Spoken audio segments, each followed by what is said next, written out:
This is the beginning of a new series on my channel where we go through each Pokemon type and I rank Ash Ketchum's Pokemon of that type from worst to best. Let me make this super crystal clear from the very beginning though. These rankings are based on a range of different things, from how entertaining the Pokemon is, to their role in the story, to their performance in battles. Realistically, it's just me choosing my favourites and least favourites based on my own personal reasons. There's no objective way of ranking these Pokemon, and it's not only about power. And in this very first episode of the series, I'll be ranking all of Ash's water-type Pokemon from worst to best. It's a certainty that my rankings will be different to yours, so I would love to hear your rankings in the comments below. Be sure to like and subscribe if you enjoy videos like this. We're on the road to 75,000 subscribers, and I would love to hit it by the end of August. Now let's dive into ranking all of Ash's water-type Pokemon from worst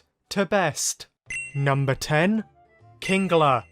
I really like Kingler, especially when he battled Ash on the beach, and especially when he absolutely dominated in the Indigo League. But sadly, Kingler barely has any screen time, he may as well not even exist. We really don't know much about him at all, so unfortunately I can't really rank him any higher than this. Number 9. Dracovish. Look, Dracovish is so entertaining and powerful and fun to watch, but I really cannot get behind or support how Dracovish has been treated in Pokemon Journeys. Dracovish got no screen time, no training, no development, and for a Pokemon series in 2022, that is absolutely unforgivable, if you ask me. So I refuse to rank Dracovish any higher than number 8, even if he's super quirky and a lot of fun to watch. Number 8. Totodile.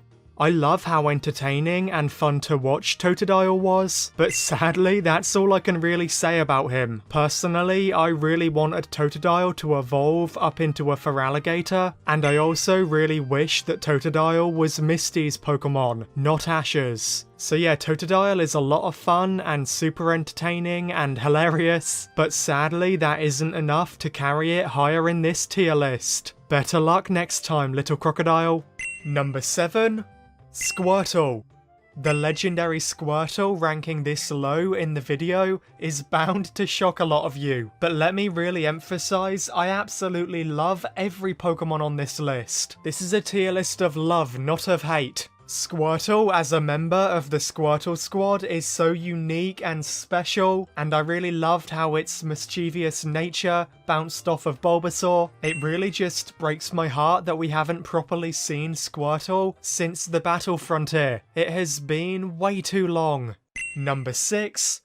Palpitoed. Palpitoed was caught in one of my favourite episodes ever. I love that it has such a commanding and aggressive personality, and I love how it bonded with Ash over their love for battling. I also adore how in Pokemon Journeys, we got to see the sweeter side of Palpitoed's personality with Go. That just made me love Palpitoed even more. Sadly though, Palpitoed really needs more screen time, and for that reason I can't rank it any higher than number 6. Number 5. Lapras. The Orange Islands saga is one of my favourite seasons of the entire series, and no pun intended, but Lapras truly carried that season on its back. I love how Lapras was so scared and nervous at first, but it gradually grew closer to Ash and became more playful, and it enjoyed itself much more, and then eventually it had a super heartbreaking release episode to be with its family. And then when Lapras returned in Johto and looked visibly older and more mature, that was like a top 10 moment of the entire series for me. Lapras is amazing and so underrated. Number 4. Caw Fish. Caw Fish is one of my favourite Pokemon Ash has ever caught. I seriously love this little guy. I loved how he was super jealous and gluttonous and aggressive at first. He kept clashing with Ash's Grovyle, and he always kept punching people. But then I love how he developed to become friendlier and more loving and more of a team player. He even started taking part in Brock's singing performances. Caw Fish was just so quirky and fun and wacky. I absolutely adored watching him for the entire Gen 3 anime.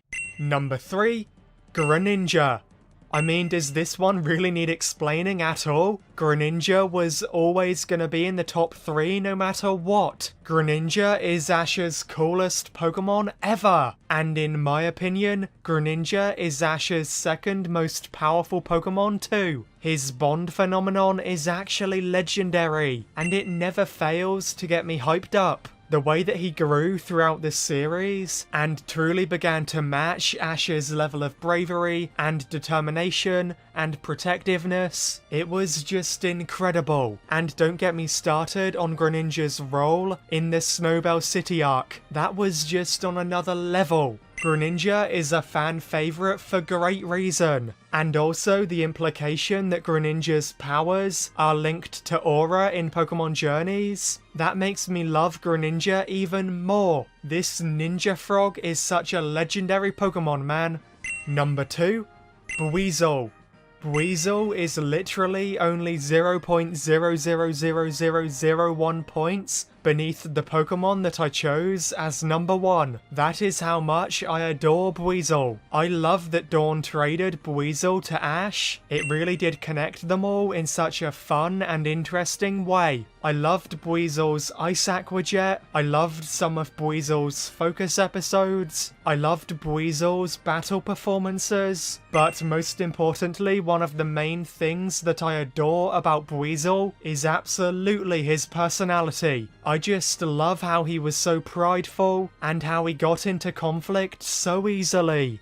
Weasel having that kind of personality just felt so unique compared to Ash's other Pokemon. Weasel is one of my favourite Pokemon in the entire series, so he absolutely deserves to be ranked number 2 in this video.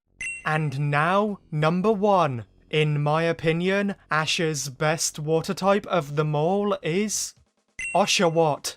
I don't think I have ever loved a Pokemon as much as I love Ash's Oshawott. This little fella may not be the best battler, he may cause trouble everywhere he goes, but it doesn't matter because he's just so precious and he always tries his absolute best. I love Oshawott's bond with Ash. I love his facial expressions. I love how he thinks he's stronger than he actually is. I love his friendship with Piplup. I love the comedy and lightheartedness that he brings to the anime. I just genuinely adore absolutely everything about this little otter. Oshawott is just so much fun to watch. Every time I see him, he just makes me smile. And even though Oshawott isn't the most loved Pokemon in the community, my absolute overwhelming love for Oshawott makes up for it. I mean, just look at his little face. Tell me you don't absolutely love him.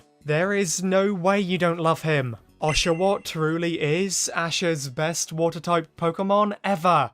So those were all of Ash Ketchum's water-type Pokemon, ranked from worst to best, based on my own very biased and very subjective opinions. I'm excited to hear all of your rankings, so please comment them below. And also comment below what type you want me to rank next. We're on the road to 75,000 subscribers, and I am super hopeful to hit it by the end of August. So I would really appreciate your help on this big journey. Thank you all so much for watching, and I'll catch you all in the next one.